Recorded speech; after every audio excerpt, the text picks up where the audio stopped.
ചിലതിനെ അകറ്റണമെങ്കിൽ ചിലതിനോട് പ്രിയപ്പെടണം.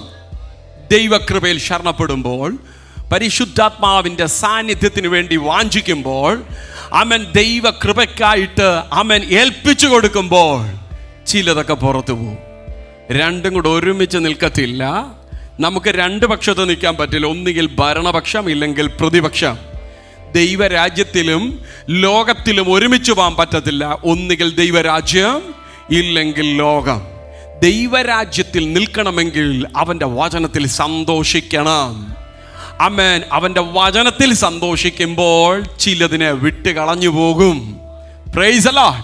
അവൻ്റെ വചനത്തിൽ ആനന്ദിക്കുമ്പോൾ, പ്രൈസ് ദി ലോർഡ്, ചിലതൊക്കെ നമ്മൾ ദൂരേക്ക് എറിയും. ചേർത്ത് പിടിക്കാൻ പറ്റത്തില്ല. Price the Lord.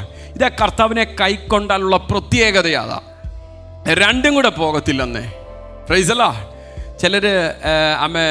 ചിലരുടെ അസുഖം മാറിയില്ല. എന്തുകൊണ്ടാണെന്ന് ചോദിച്ചാൽ ചിലർ പറയും, കുറേ നാൾ അലോപ്പതി നോക്കി മാറിയില്ല, പിന്നെ ആയുർവേദം നോക്കി മാറിയില്ല, പിന്നെ ഹോമിയോപ്പതി നോക്കി.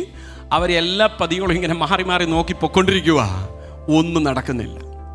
ഏതെങ്കിലും ഒന്നിൻ്റെ പുറകെ നിന്നിരുന്നെങ്കിൽ അല്പകാലം കഴിയുമ്പോൾ എങ്കിലും അതൊരു ആശ്വാസം കിട്ടിയേനെ.